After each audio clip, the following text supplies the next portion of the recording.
Ooh. What's up, good people? It's time for another session of that verbal cardio, man. We back. We back yet again. I got my co-host extraordinaire. Water, H2O. The only co-host you will ever need. If everybody in your life turn their back on you tonight, let's say everybody that you ever cared about, everybody that you ever loved, everybody that you ever went inside. Let's say they turn their back on you tonight. You be devastated emotionally. You be devastated. But you will survive physically as long as you got water. As long as you got water, you can take everybody turning their back on you. You just be a loner drinking that water. Skin on smash. Water is all that we've ever needed. And it will continue to be so. This is a precious commodity right here. It's precious. Trust me, man. Last week on Verbal Cardio, when I was telling y'all about my tragic circumstances in Mexico City, when I doo-dooed on myself, when I shat myself, and y'all was like, man, did you drink the water? Did you drink the water? Did you drink the water? You think I'm going to just wait? You think I'm going to sit up here in America, the country I was raised in, and drink all this bottled and filtered water day in and day out? You think I'm going to really go to another country and decide to get that tap? That's how you think I'm moving? Like I'm going to go international and get that tap. Why would you think I would do that? Why would you think that's the move for me? Let me go to another country and drink that tap. Why would I do that? I'm out here buying gallons of water. You know what I'm saying? I got the filter at the crib. Why would I wait? Man, when I get to Mexico, give me that tap fresh out the sink. Why would I do that? Sometimes I just be wondering what y'all be thinking about when you say stuff in the comment section. Like, why would you even ask this? Was you drinking the water? Do y'all think I was born yesterday? I think some of y'all think I was really just born yesterday, where it's just like, yeah, Tony don't know shit about life. He gonna go to other countries and drink that tap. Y'all wild as hell. Anyway, we are back. Verbal Cardio. I want to give a shout out to my Patreon members, my patron saints, if you will.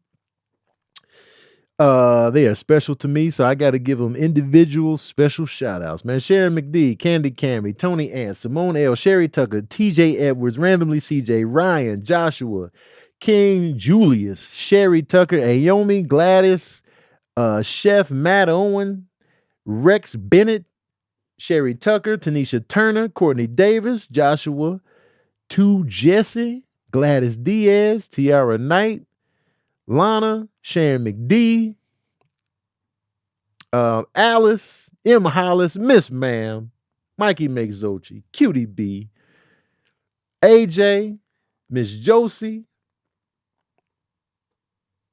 Who else up in there? T. Rose, Sapphire Blaze, Moyo. What's up, y'all? Zakia Williams Tillman. You get your whole legal on there, man. Courtney Davis, Joshua Kador, man. Erica Mitchell, Shakinia Walker, man. I appreciate y'all, man. Thank y'all. I appreciate y'all. Thanks for the love. Cafe Olay, I see you. Lace, Jack Dawson, M. Hollis, Meredith. Thank y'all, man. Thanks for being patron saints, man. I appreciate y'all. I love y'all. I care about your lives. I care about your families. I care about all that, man. Let me do a check-in on the new membership. Let's see if we got 5. Let's see if we hit that magic number on the 5. Let me see. Oh, wait, hold on. No, that's the wrong section. That's the wrong section right there. Oh, here we go. We got Najai or Naji, Diana, Maya, Luli, Nicole, and Key. So I got 6 new members today. We have reached our daily total. You can still join. Those of you in the IG Live, you can still join. Click the link in my bio. Click that Patreon tab, and you can join up today. Why not? Just do it. Get it done. You don't want to miss out on this stuff because I'm about to cut the live off. So you better do it. Go ahead and do it. No, don't buy no badge, and then don't buy no badge. But thank you for the badge. Don't buy no badge. Just join the Patreon, man. That's all I need from you. That's all I need. That's what I want.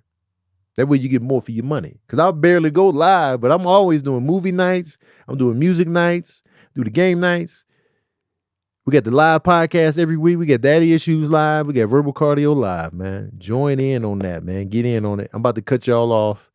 And if you want to see this episode, new episodes drop every Wednesday, wherever you get your podcast. And it will be on my YouTube page, Tony Baker Comedy on YouTube, every Wednesday. And I will be performing back in Burbank. I will be on Kev on Stage and Friends in February.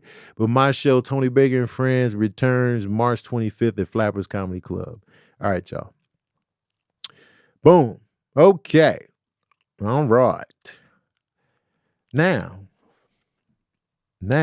let's tackle some questions, y'all. Because last week, I didn't get a chance to really dig into your questions, man.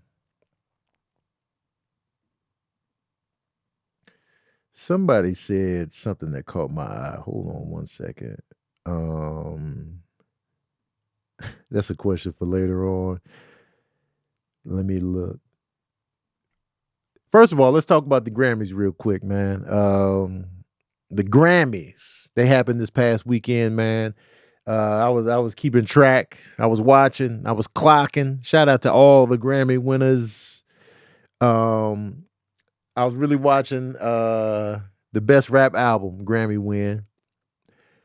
Last week on Verbal Cardio, I was talking about bars, compelling bars. I was like, yo, man, what you talking about in your bars? Are you compelling? Are we having a good conversation? Are you telling good stories? Am I compelled to listen to your bars? And guess what? Guess what happened at the Grammys? Killer Mike had a 3 Grammy sweep in the rap category. He got 3 Grammys, and one of those Grammys was Best Rap Album, Best Rap Performance, and Best Rap Song or something like that. So he got 3. Nice little sweep. And guess what? Compelling bars. Compelling bars. That's what I was just talking about. The compelling bars won in the end.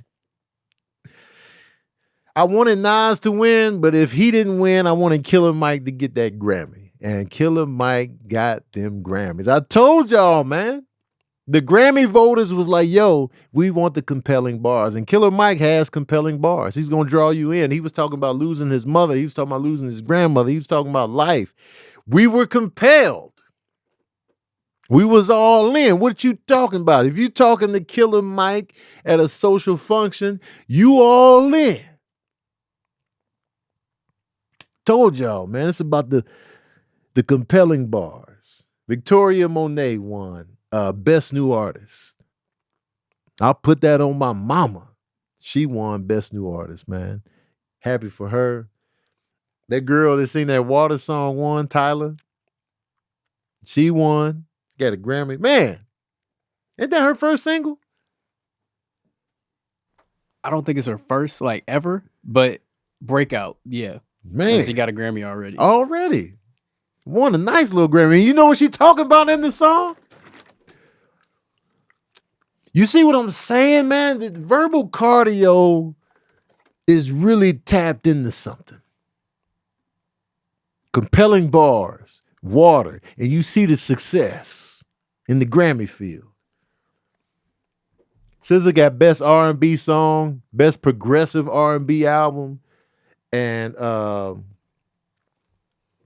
she got a Grammy for her collab. She got a Grammy for pop collab with the girl Phoebe on that song Ghost in the Machine. So she got 3 Grammys. I wanted SZA to get that album of the year. She should have. She should have got album of the year. I'm sick of and it's not Taylor's fault. So I don't want y'all to think I'm coming at Taylor Swift. It's not her fault. But I'm like, come on, man. Y'all ain't got to automatically give it to Taylor Swift every time. This was SZA's year. Her album's still in the top 10 as we sit here right now, and it came out in December 2022. Snooze is still in the top 10 on Billboard, and it replaced SOS. She's been dominating for over a year. Come How can on. you not? How can you not give it to her? How can you not give her the Grammy Album of the Year? And not only the sale, the numbers are doing the numbers. That's one of the most critically acclaimed albums of the year. If you go on Metacritic, it's even more critically acclaimed than Midnight's, the album that won Album of the Year. So what does it take to become Album of the Year? And I know it's not solely based on record sales, because I've seen it in the past where album of the year awards have gone to. I remember one year Steely Dan won Album of the Year, and they were not the best-selling album in that category. And so I know it's not based on that, but when we talk about moving the needle, shifting some things, that SZA SOS album is like the album of now. And so I want her to get Album of the Year. I wanted that. Taylor Swift is just the vacuum. That's why I said on my IG story, she's a vacuum, man. She's just absorbing all the awards from these women. I'll just be like, man, Beyonce probably should have got it last year. I'm not sure. But I know for damn sure Lemonade should have got Album of the Year when that came out. Who she lose to? Beck? Was it Beck? I think that was the Beck year. Who was Beck? Wait, Lemonade lost to Beck? Yeah. You see what I'm saying? I'm pretty sure it was Beck. That was a 2017 Grammys. I think it was Beck. Come on, man. We know the SOS album is still. I was looking at. I was on Instagram last night, and no other album from a black artist. It might have just been artists, or it might have been female artists, has stayed in the top 10 that long, ever. So it's just like,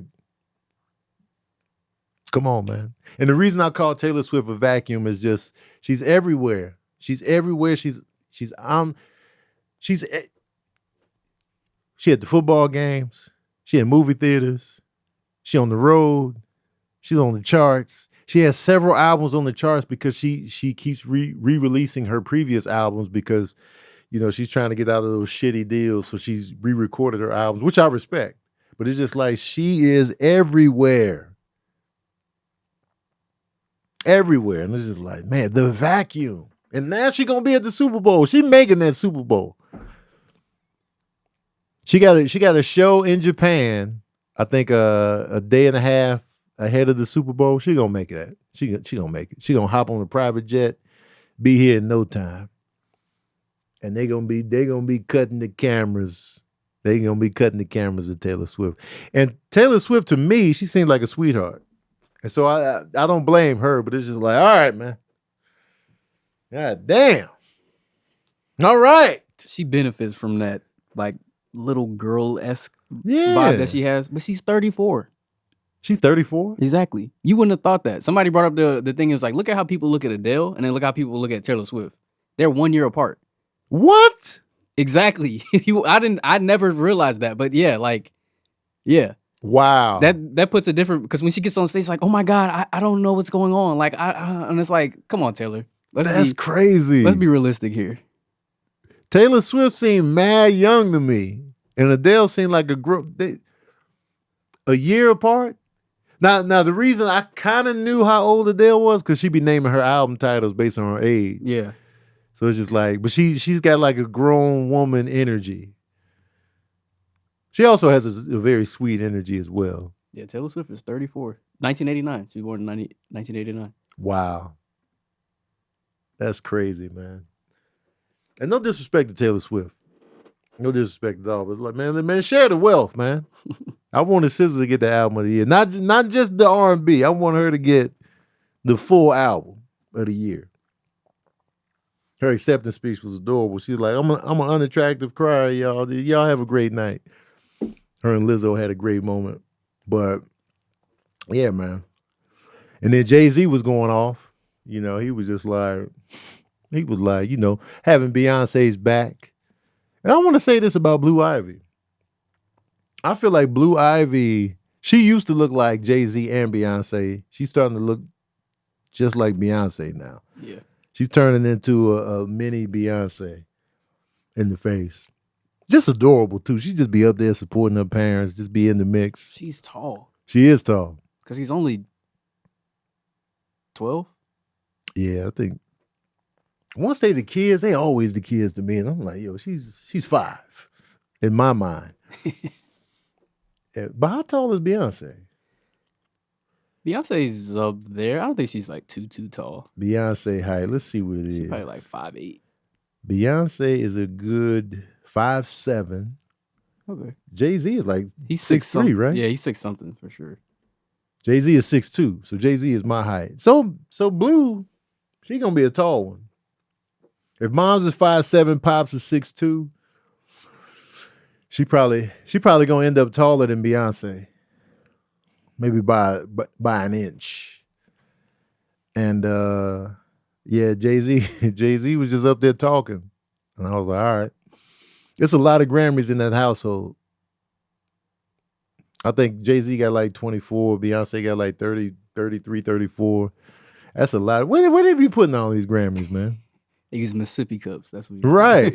It's like, yo, they eating cereal out the Grammy Awards, man. I would definitely eat cereal. If I wanted a Grammy Award and I had multiple,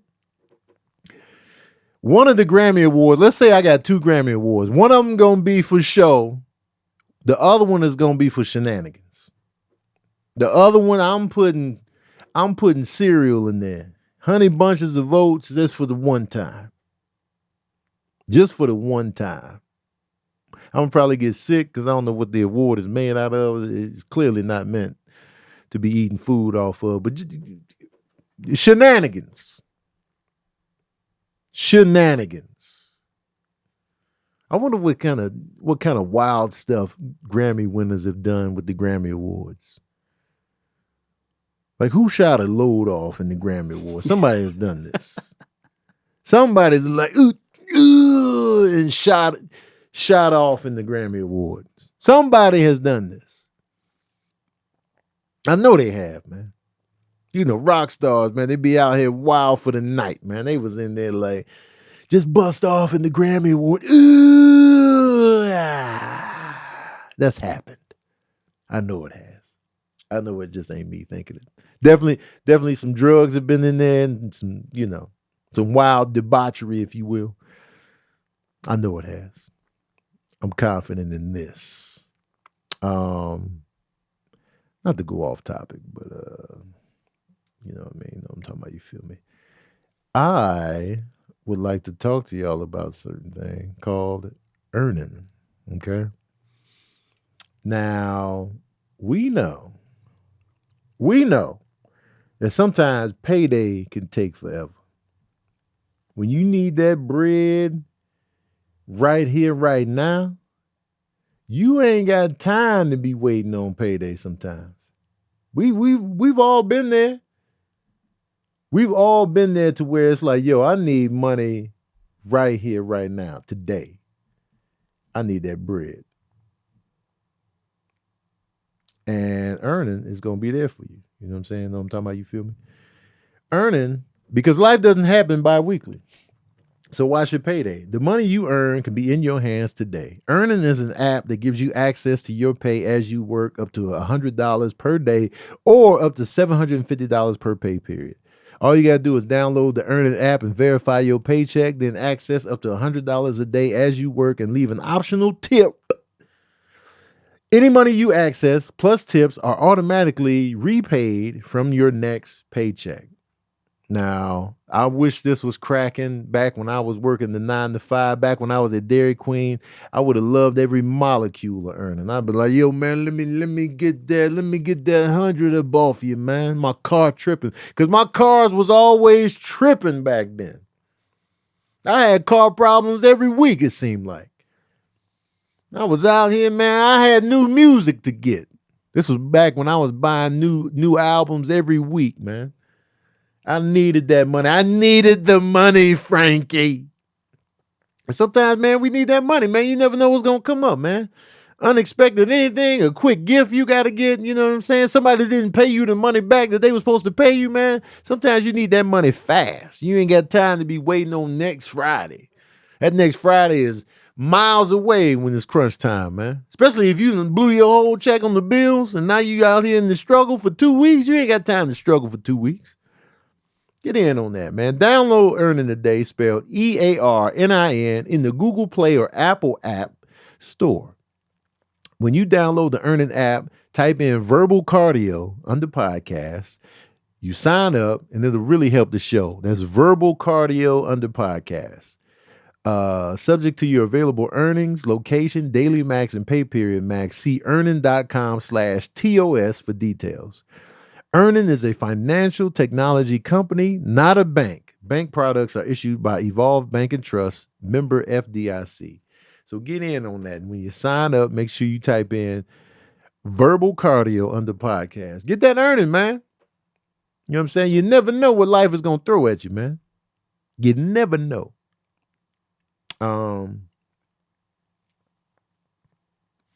That's what's new in the news, though. I want to get to some questions, though, real quick.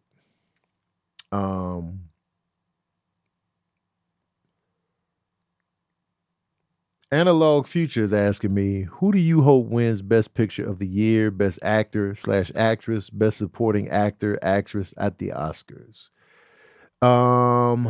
Okay, let me look at the Academy Award nominations. I will say this, though. I feel like the movie Origin was snubbed. Origin, I don't know if Origin came out too late to be considered, but I feel like Origin was snubbed. I feel like it should have got a nomination for Best Picture. It should have got a nomination for Best Actress. And low key, Niecy Nash could have got a Best Supporting Actress nod too. That's just my feeling on that there. Because I feel like it was some snubbery going on, especially a film like this. So Academy Award nominations. Here's what we have. Best Actor. We got Paul Giamatti for The Holdovers, Bradley Cooper, Coleman Domingo, Cillian Murphy, Jeffrey Wright. Now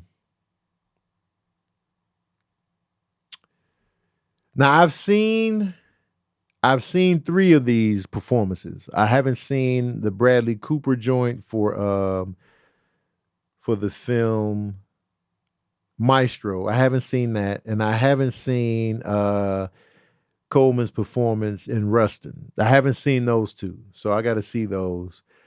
I did see The Holdovers. I did see American. I can't think of it. American Fiction, and I did see Oppenheimer.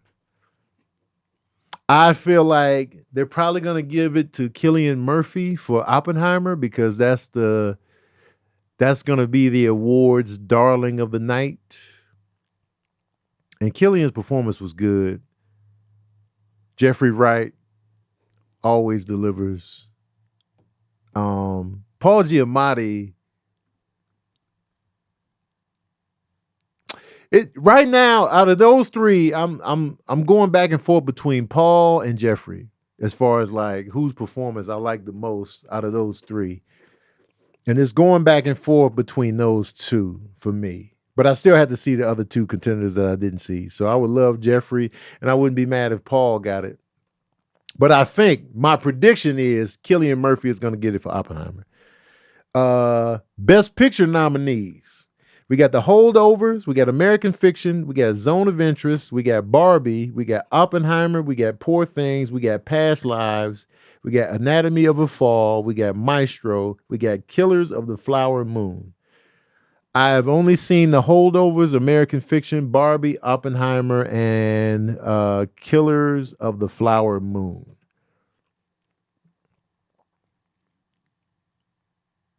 Based on the ones that I've seen, I like American Fiction the most. Oppenheimer was good, but it was a tad too businesslike. Oppenheimer was good, from a filmmaking standpoint, it was good. It was well made. I respected it. Yeah, you know what I'm saying? The nuclear weapons. This is what they had to do to get it done. Oh, the bomb went off. This is what was going on. But it was very business-like. It was very like, oh, this is serious business. We talking paperwork. We talking quantum equations. We talking physics. We talking nuclear science. It was very businessy, even though we tapped into, like, you know, Oppenheimer's love life a little bit, like awkwardly in one scene where it was just like his wife imagining him smashing the girl at that little board meeting. I was like, yo, this is an awkward ass visual right here. From a filmmaking standpoint, it was very good, very solid, very well made. But ultimately, I was just like, thank you for your time, movie. Thank you. It was a good movie. Thank you. It was very business-like when I left the theater. It didn't really sit with me long after. American Fiction sat with me a little bit longer. The Holdovers sat with me a little bit longer. Barbie sat with me a little bit longer. But I know Barbie's not going to win. But American Fiction really spoke to, you know, issues that I connect with more personally than the nuclear bomb. I was just like, yeah, they do be doing that. They do be selling black trauma and just like black stereotypes, and they do be pushing those forward. So it was great. It's a great conversation piece once again. And I feel like I would love it if American Fiction won Best Picture. I would love that. The Holdovers is good too. I really enjoyed The Holdovers, man. The character development in that joint's fire. So then we got the actress. Emma Stone for Poor Things. Lily Gladstone. Oh, backing up to Flowers of the Killers of the Flower Moon with Leonardo DiCaprio, Robert De Niro, and Lily Gladstone. This movie was good, but I felt every minute of it. Like that movie is 3 hours long. I felt the 3 hours. I felt every molecule of the time in that theater. I was just like, God damn, this movie's still on. Not that it was boring, but it was long, man.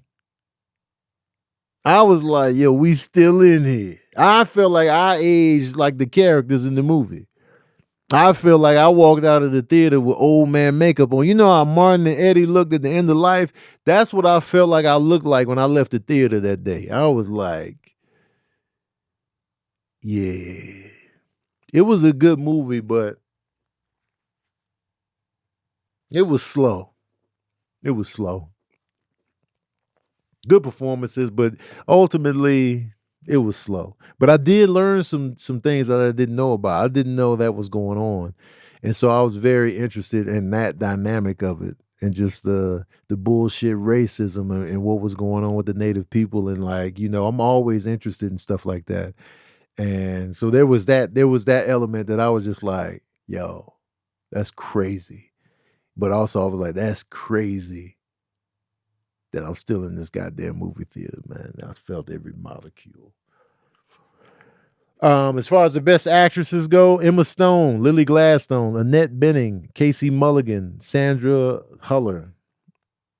I ain't seen none of these. I saw Lily Gladstone's performance in Killers of the Flower Moon. I haven't seen these other 4 performances though.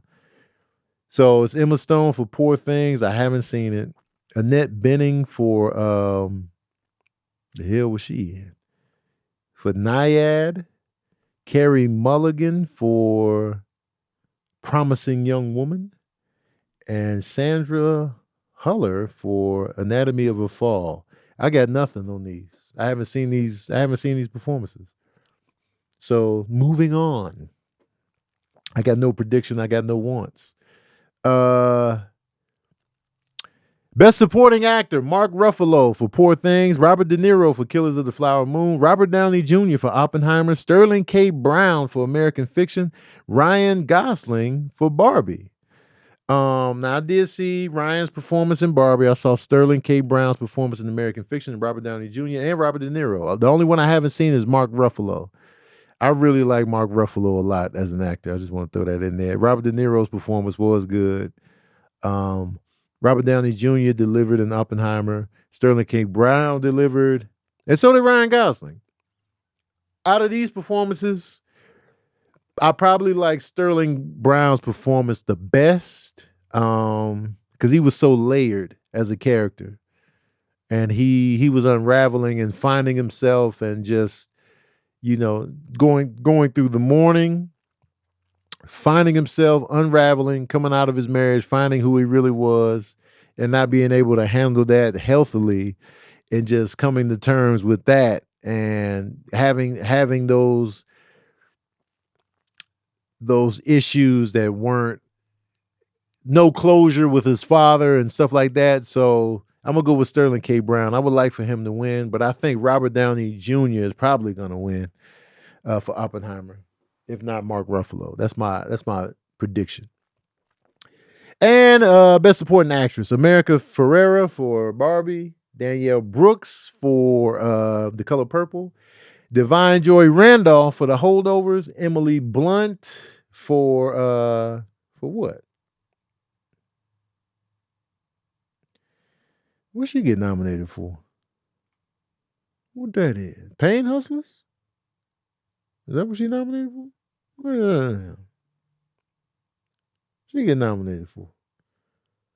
I don't know what she got nominated for. What she got nominated? Oh, she got nominated for Oppenheimer. Oh, okay, she was good in that. And then Jodie Foster. Jodie Foster? Jodie Foster. Nyad. Jodie Foster's in Nyad, man. Come on. Man, I ain't know that.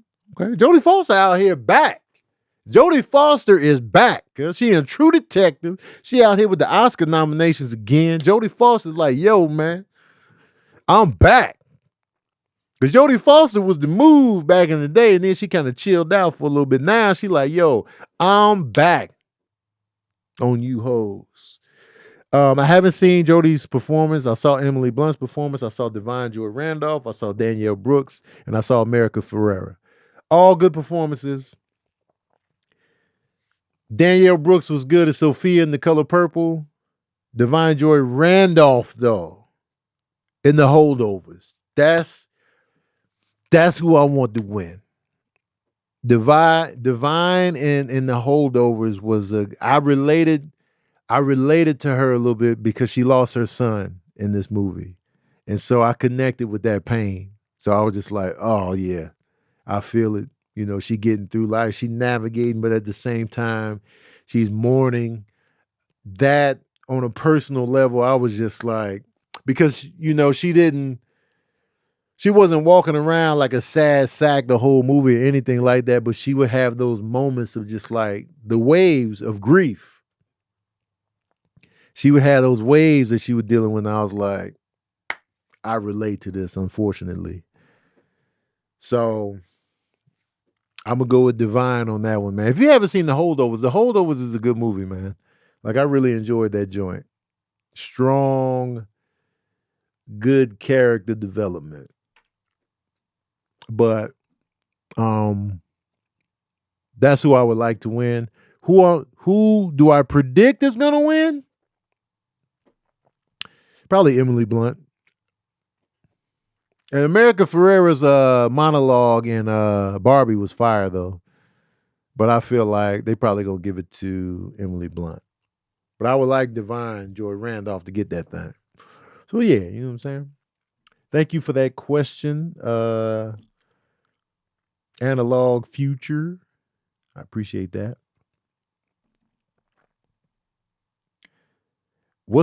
T Rose is asking, the hard hitting, what's the most fuck boyish thing you've done in your life? Now let's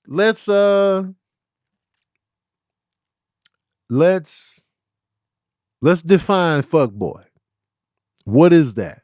Let's define it, because I really don't know what a fuck boy is. So let me get a strong definition of what a fuck boy is before I elaborate and try to share my truth. even if it's unattractive. What's a fuck boy?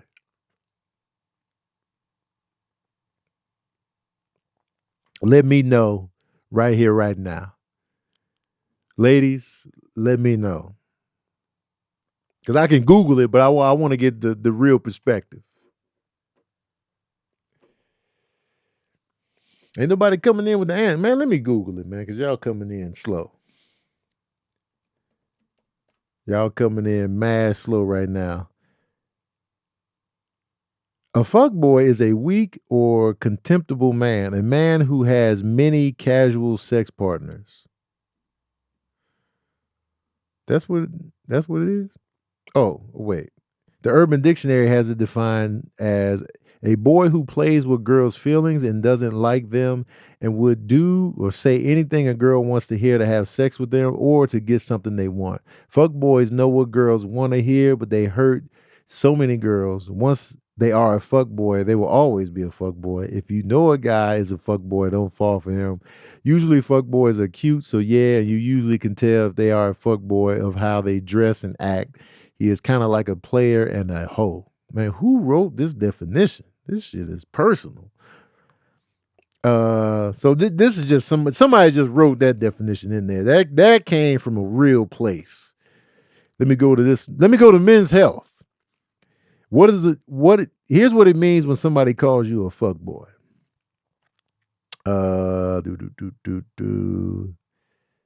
The term originated in African American vernacular English and black slang. It grew popular through hip hop music, including the 2002 song Boy Boy by Cameron, where fuckboy refers to a man who is a faker.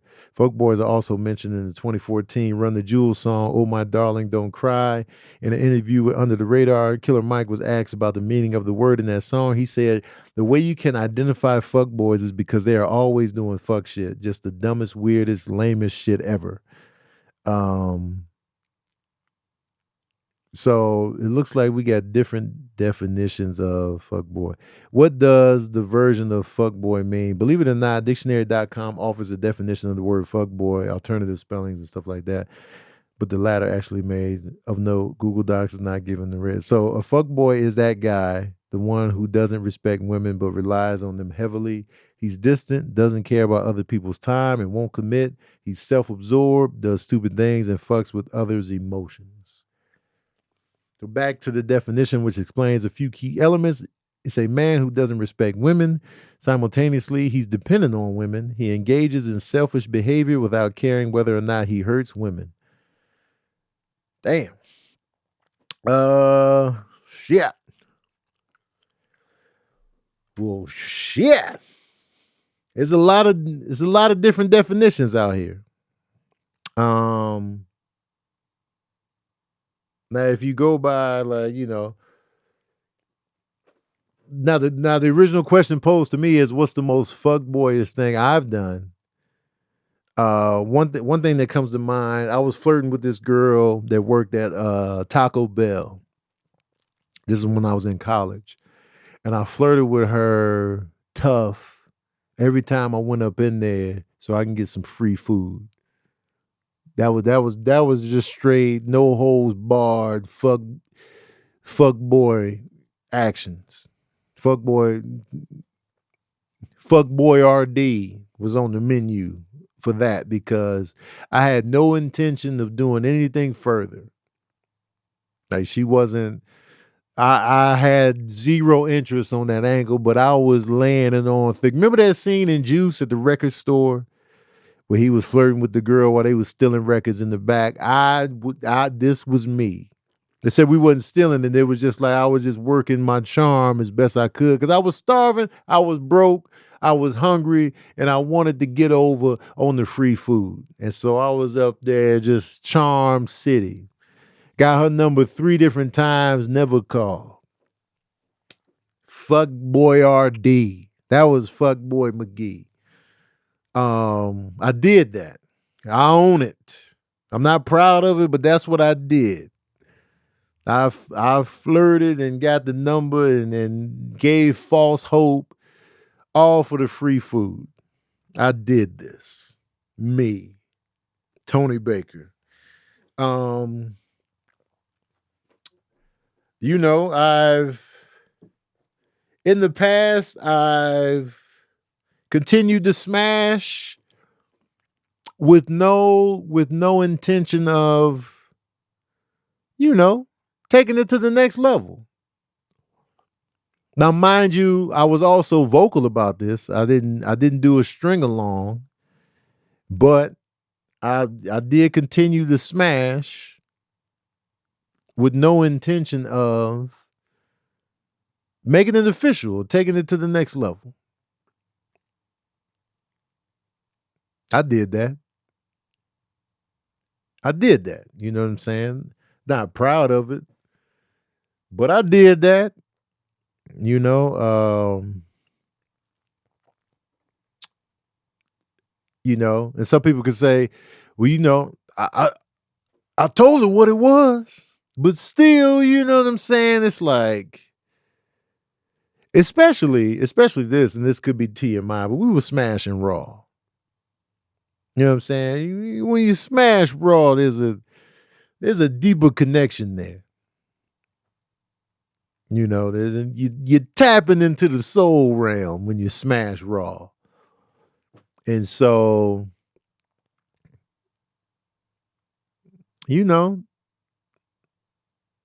but even though I was still just like, no, I'm not ready to take it there. I was still in the wrong for continuing to do that, to put it down like that. And like, yeah.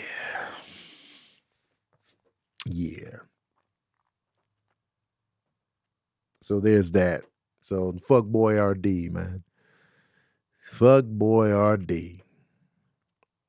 Not proud of it, but it happened. I did that. I own it. I did that. So, yeah. Y'all be asking questions, I give you the real answers, man. What do you want from me?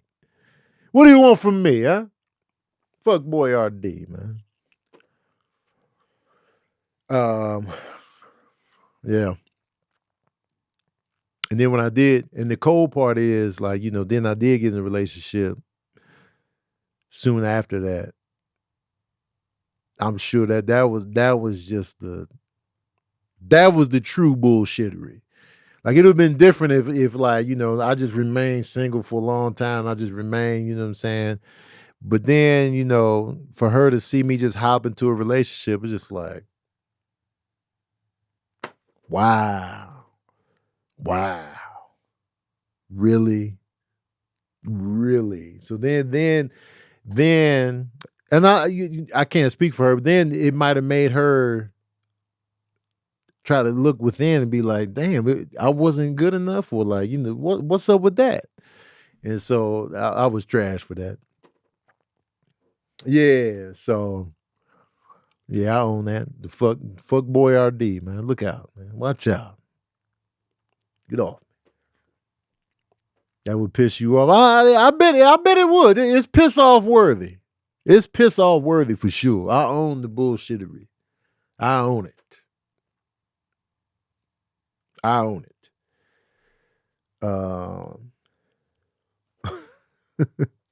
So yeah.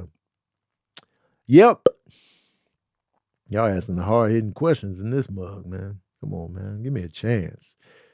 T. Rose also asked, what rapper's album would you like to do a comedian skit on? I would like to do a comedian skit on anything Fonte is doing. I think Fonte is one of the funniest rappers in the game. Fonte from Little Brother.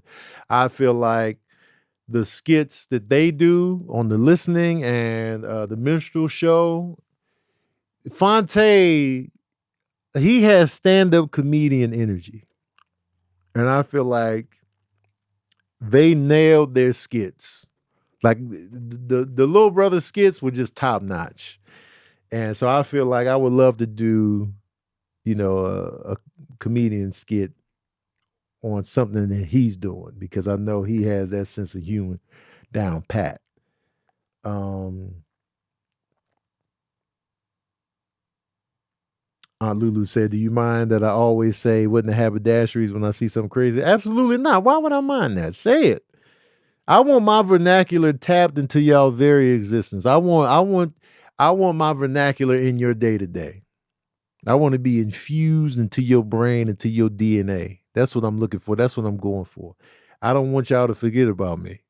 And so if y'all are saying stuff that I always say on a regular basis, that was my plan all along. I want you to be thinking about me without even thinking about me.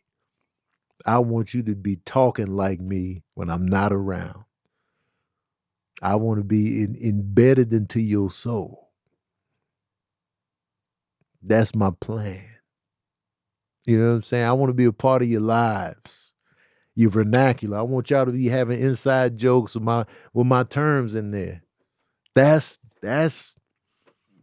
I want y'all to be stuck with me and I'm stuck with you. That's the goal. You feel me? You feel me? This or that.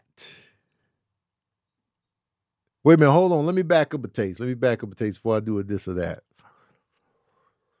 Let's talk about Carl Weathers for a quick second. Carl Weathers passed away recently. He was only like what, 76? Carl Weathers, who played Apollo Creed, who played Action Jackson, who played Dylan in Predator, who played Chubbs Peterson and Happy Gilmore, all the way up to as recently as he's been on The Mandalorian. Carl Weathers, man, R.I.P. If any of his family and friends are even watching this or just even seeing this, Carl Weathers, man, he's just a part of my childhood. Like, he felt very familiar to me. Like, we grew up watching Rocky movies, man. Rocky movies was just, anytime Rocky was on, we watching it. Rocky 3, 4, the original Rocky 2. Apollo Creed's death hurt.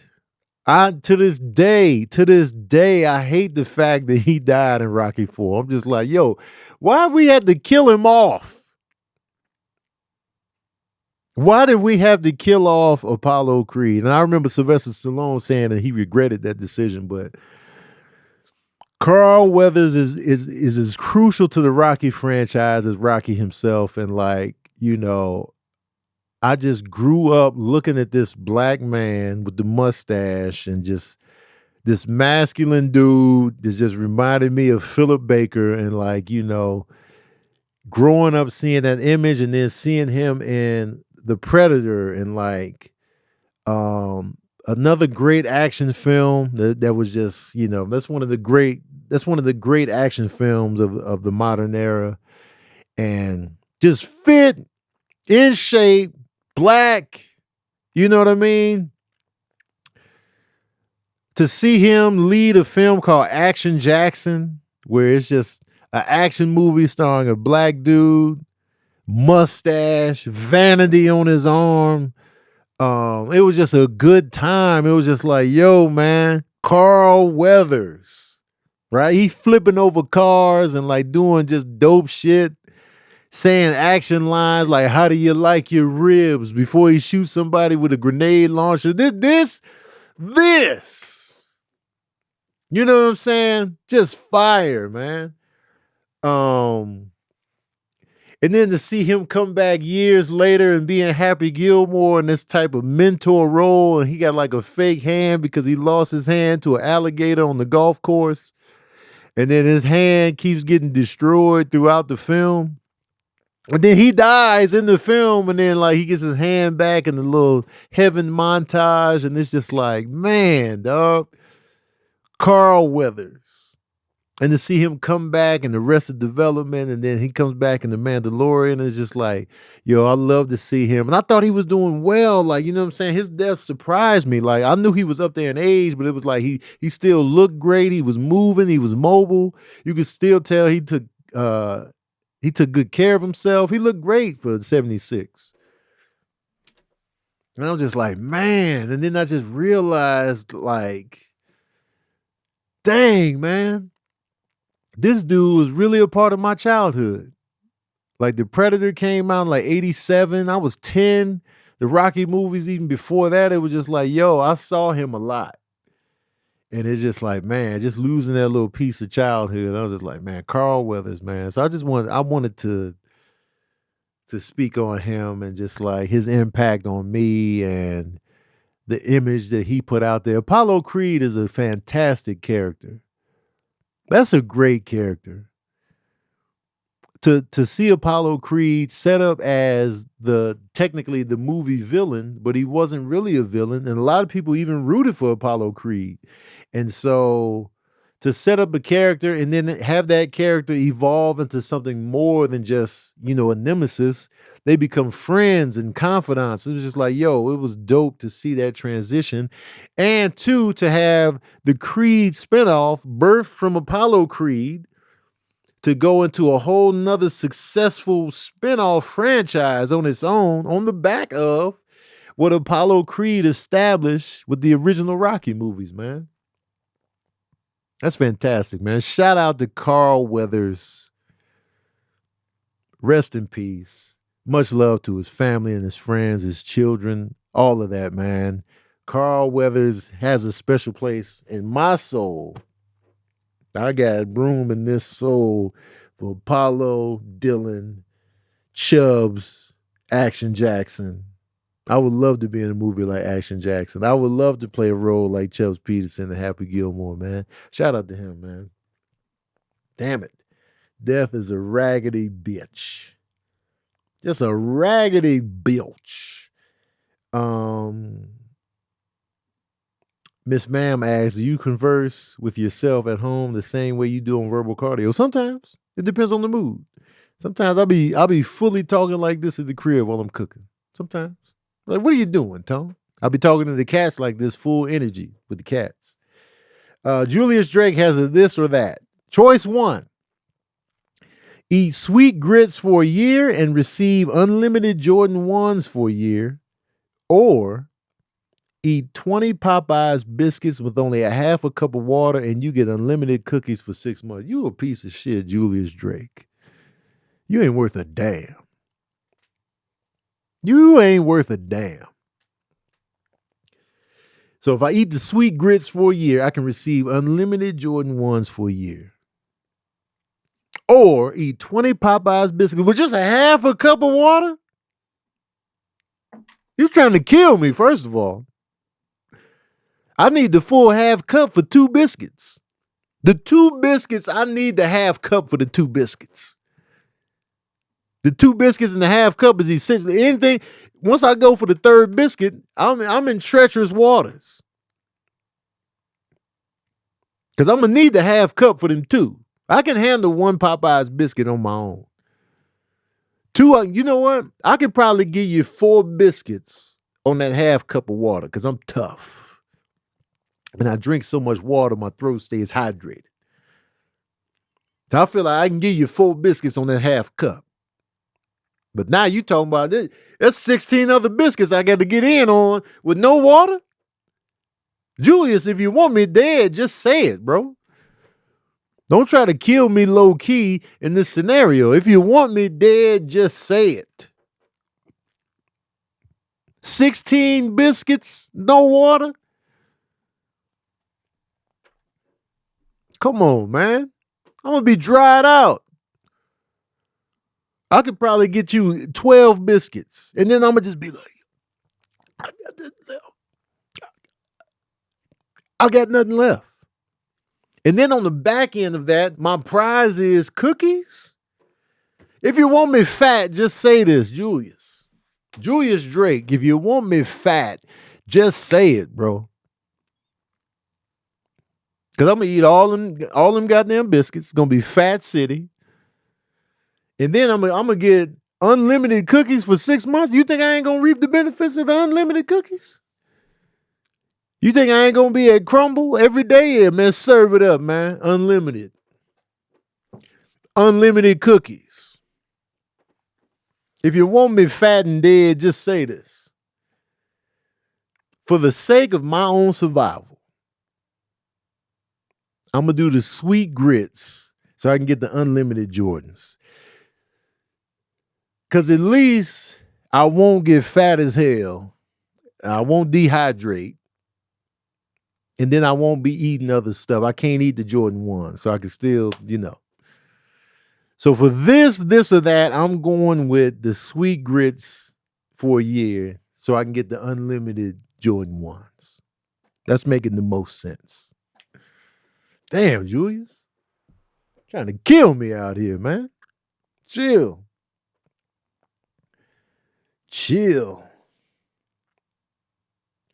Tanisha Turner asks, this or that, worker as a telemarketer or as a bill collector? What's the difference? What the hell is the difference? A telemarketer or a bill collector? What's the difference? Now, the bill collector, I'm getting cussed out on a personal level. If I'm a bill collector, I'm getting death threats. Bill collector, call, hey, man, stop calling my motherfucking phone. Sick of y'all. You gonna get the money when you get the money. Cut it off. Sick of you calling me, man. My kids in here asking questions because you keep blowing up my damn phone. I just got off work. I got to come in here and hear your mouth on the other end. Do you know what it's like to raise these kids? You know what it's like raising 7 kids on my own? Punk ass father done walked out. It's just me and these damn kids. And you out here trying to collect? What you care about it? Why you taking it so personally? Ma'am, I was just calling. No, man, no. Why you care so much? Now I'm getting a full cuss out lecture just because I'm calling to collect. You think it's easy for me out here? Sick of this. I'm barely hanging on by a thread. The other job laid me off. I'm working 2 jobs. I don't even see my kids. I get my kids raising themselves in here. And you calling me about this stupid bill. Well, you signed up for that. I know what I signed up for. Hush. I'm just taking this. And this is I just got off lunch break and I'm getting cussed out like this. I just got off a nice little sweet lunch. I had avocado toast. I sat at the park. I had water, avocado toast, and a nice little side of fruit with granola on the top and some honey. Had a nice little lunch. Had it in a little paper bag. I'm going back to work, full cuss out.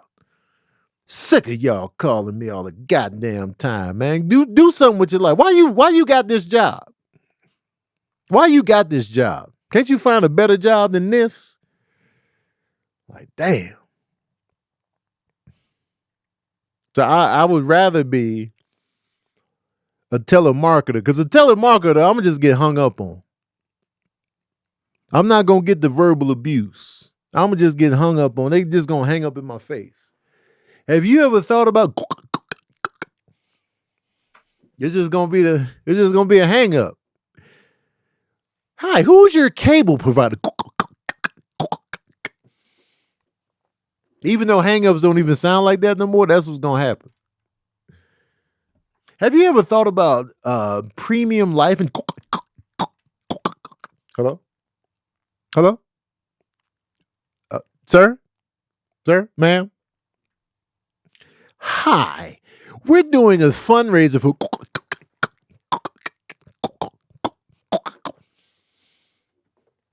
the smooth hang-ups.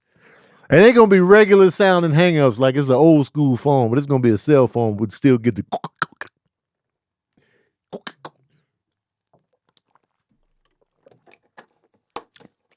Hi, have you ever thought about solar panel? Hello, sir, ma'am, sir, ma'am, sir, ma'am, sir, ma'am, sir. I'm gonna go with the telemarketer though. Hang up in my face, because I'm not even connected to the sale like that. Just hang up in my face. Both are ass cheek jobs, but yeah, I'd rather get hung up on than cussed out. Kobe McGuire asks, and this is the final question for the day. Save your this or that's for future episodes. I'll come back to them for the day because we already an hour in. He asks Tony Braxton or Beyonce.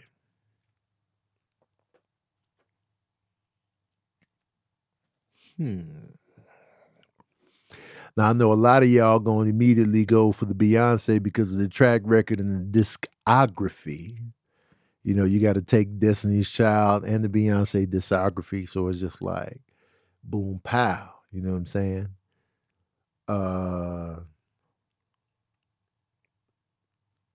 So I'm gonna break it down like this here. I'm gonna do the extra breakdown. I'm gonna take Destiny's Child off the table. I'm gonna come in on Beyonce, Tony on the solo tips. Okay. Let's take it back to 1992. 2-3, I can't remember when the album came out. Tony Braxton's debut album. Self-titled. Has some fire on that thing. Another sad love song, Breathe Again, 7 Whole Days. Voice coming in like no other. Nobody sounded like Tony. She had that song with Babyface, and I will give you my heart, and I will always be true to you, and I will love you forever. Love should have brought you home last night. You should have been with me. Should have been right by my side.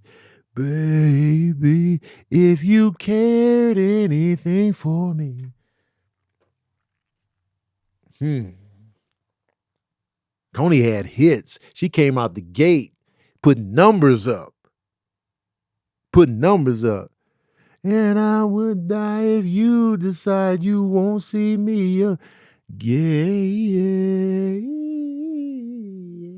Man, if I never ever, no.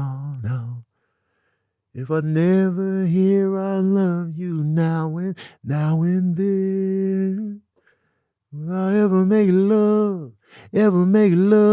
please understand.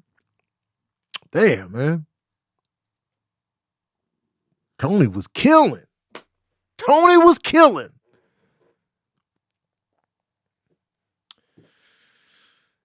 Beyonce's debut album, Dangerously in Love, fire. I couldn't put it down.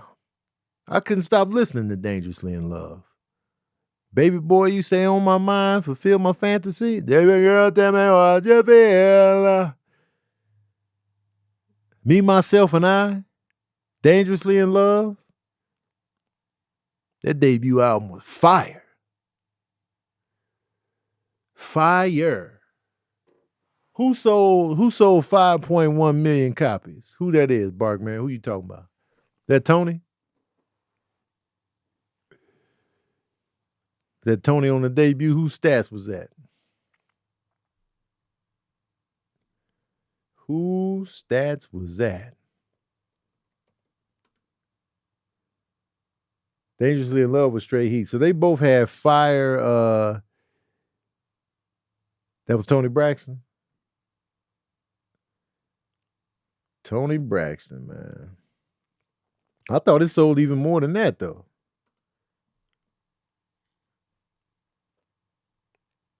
All right, I'm going to go to RIAA. Tony Braxton's second album, Secrets. That album is certified at 8 million.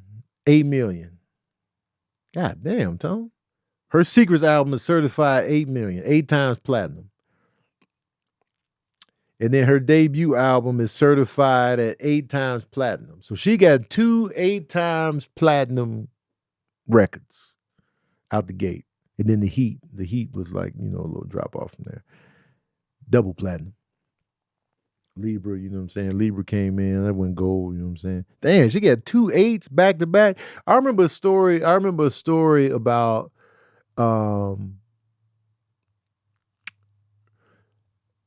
Mary J. Blige's record label wanted Mary J. to be doing Tony Braxton numbers. And they were kind of like putting the pressure on her to get Tony Braxton numbers, which she didn't. But I feel like Mary J won in the long run because she connected with the audience a little bit more than Tony did. So it was just like, yeah, Mary might not have sold as many records on the first 2 album run as Tony did, because Tony was doing crazy numbers. I feel like Mary J really tapped into the souls of the listeners a little bit more. Especially my life. My life, it was just like, God damn, this feels personal. This is anyway. But we're not talking about Mary J. So Tony and Beyonce. I feel like I would rather go see Beyonce live. I feel like you're gonna get a better show. Tony's voice, though, I prefer Tony's voice over Beyonce's, 100%. So if we're talking overall, I'm gonna just go with Beyonce overall. Just the discography is just epic. Like her coming back with Lemonade and doing all that. Yeah, as an artist, I gotta go with Beyonce. But me personally, on the voice tip, Toni Braxton. I gotta go with Toni. The way she sounds, like her sound, like it's Toni. I mean, it's Beyonce too, but Toni's voice is just so like, it's just so unique to me. Like her voice is one of the, like if I made a list of like the most unique voices in R&B, Toni Braxton is gonna be on that. It's just the way it was just sultry and deep and just like, yo, I ain't never heard nobody sound like this. And she was fine. I mean, she still is. But man, that short haircut, when she came around the corner with that short haircut and that voice, man, I was like, man, who this is? With my initials.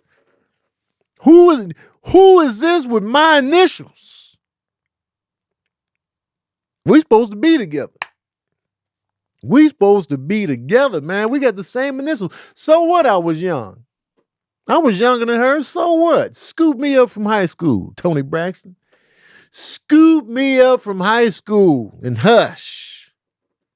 Don't worry about what they saying about you. Don't worry about that. I'm willing. This is consensual on my end, Toni. But you're a child, man. Forget all that. Forget all that, man. I'm making the decisions for me. I'm in high school. Toni Braxton is my girl. I'd have been all in, man. You think I wouldn't let her pick me up from school? Shit. You better watch out. You better watch out and hush. So yeah. So anyway, I gotta get the hell up out of here, man. Shout out to the patron saints, man. Y'all make this podcast a good ass time, man. Great questions. I appreciate y'all. Sorry if I'm ever TMI. Sorry, but you know what? I don't believe in TMI, man. I'm out here. You know what I'm saying? I do believe in TMI sometimes, though, because I'm sick of Larsa Pippen always talking about her sex life. I'm tired of that. She could be having an interview about something totally different. She gonna throw that in there. I had sex 8 times a day. I'm like, all right, man. All right, your coochie's just run over at this point. Jesus. I ain't never needed that much sex, man. Come on. Anyway, I gotta get the hell up out of here. We will be back next week with more verbal cardio, man. I want to thank y'all so much for pulling up, for Karen, for chiming in, for being patron saints. Shout out to y'all. Shout out to the listeners, man. Spread the word about verbal cardio, man. I'm trying to expand this podcast, man. Tell everybody, man. Put everybody on, man. You know what I'm saying? Let's get it. Don't forget to drink more water. And thank you for tuning in to another session of that verbal cardio.